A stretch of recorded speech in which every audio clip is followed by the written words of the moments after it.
Хайрт нөхөд минь, худал сургаал заадаг хүн хаяагүй байдаг учраас би ертөнцийн эзний ариун сүнстэй гэж хэлсэн хүн бүрийн үгэнд бүү итэг. Урдаар тэднийг шалгах тун. Есүс Христтэй хүний биетэй болж энэ дэлхийд ирсэн гэж сургадаг хүн ертөнцийн эзний ариун сүнстэй. Тийм хүнийг ийхүү таних болно. Харин Есүсийн тухай үнэн зөвөөр нь ярьдаггүй хүнд ертөнцийн эзний ариун сүнс байхгүй. Тэд ертөнцийн эзнийх биш, Христийг эсэргүүцэгчд юм. Муу ерийн сүнсний тийм нөлөө илүү их болно гэдгийг та нар мэднэ. Ийм байдал одоо энэ дэлхийд бий болжээ. Хүүхдүүд минь, та нар ертөнцийн эзних. Та нартай байгаа түүний ариун сүнс Есүсийн тухай үннийг эсэргүүцэгчдийн муу ерийн сүнснээс хавьгүй илүү хүчтэй учраас тэр худал сургаал заагчдыг та нар эсэргүүцэж чадав. Тэд ертөнцийн эзнийг үнэхээр мэдэхгүй учраас Есүст огт итгээгүй хүмүүс л тэдний үгийг сонсно. Харин бид ертөнцийн эзних учраас түүнийг мэддэг хүмүүс л бидний үгийг сонсно. Өөр хүмүүс бидний яриаг сонсох дургүй байдаг. ертөнцийн эзний ариун сүнстэй үнэнч хүмүүс муу ерийн сүнстэй худалч хүмүүсээс ямар ялгаатайг ийхүү мэдэж болно. Хайрт нөхөд минь ээ. Хайр бол ертөнцийн эзний чанар учраас бид бие биедээ хайртай байх ёстой. ертөнцийн эзнээс ярвсан шинэ амьдралыг хүлээн авсан хүн бусдад хайртай болж түүний тухай илүү сайн ойлгох болно.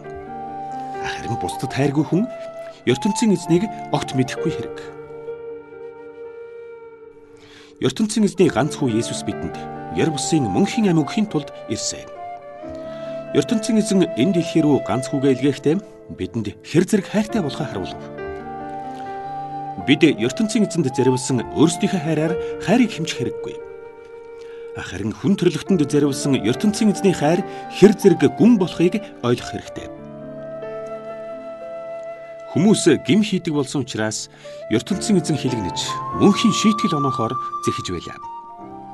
Өөрт ногт хайргүй байсан бидний бүх гмийг түүнд тохон эдлүүлэхийн тулд л ганц хүү Есүс Христтэй ертөнцийн эзэн энэ дэлхий рүү илгээж хүмүүст халуулжээ. Жинхэнэ хайр бол энэ мөн. Хайрт нөхөд минь. ертөнцийн эзэн бидэнд тийм их хайртай учраас бид бас бие биедээ хайртай байх хэрэгтэй. ертөнцийн эзнийг хэн ч хараагүй боловч бид бие биедээ хайртай байвал түүнтэй үргэлж холбоотой байж хайрынхын нөлөөг авч чадна. ертөнцийн эзэн бидэнтэй нэгдсэнийг бидний хүлээн авсан ариун сүнс гэрчлэнэ. Хүн төрлөختнийг аврахын тулд эцэг нь хүү Есүсээ илгээснийг надаас гадна олон хүн Есүстэй хамт байхдаа харж ойлгон одоо энэ тухай бусдад тунхаглаж байна. Есүс бол ертөнцийн эзний хүү гэж хэлдэг хүн бүр түүнтэй нэгдмэл байдаг. ертөнцийн эзэн бидэнд хэр зэрэг хайртай болохыг тэр үед л бид ойлгож итгэх болсон. ертөнцийн эзэн хязгааргүй энэргэнгүй зантай. Түүнд болон нөхөдөө хайртай болсон хүн л түүнтэй нэгдсэн хэрэг. ертөнцийн эзэн Есүс Христтэй нэгдмэл тэр хайраараа бидэнтэй нэгдсэн юм. Тийм учраас хожим хүн төрлөختнийг шүүхтэн бид түүний шийтгэлээс чөлөөлөгдөнө гэдэгтээ бат итгэдэг. Түүний хайр бидний хувьд ийм их ач холбогдолтой юм. Тэр хайрын нөлөөгөөр бидэнд айх юм энэ дэлхийд байхгүй. Үнэн хайр хүнд урам зориг өгдөг. Айдас бол зөвхөн ял шийтгэлтэй л холбоотой.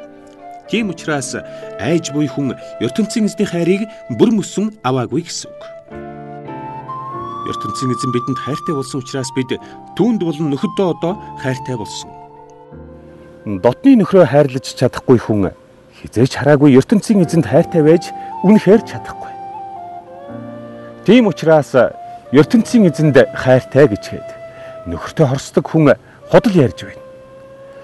Хэрв та нар надад хайртай бол нөхөддөө бас хайртай байх ёстой гэж ертөнцийн эзэн өөрөө хэлсэн билээ.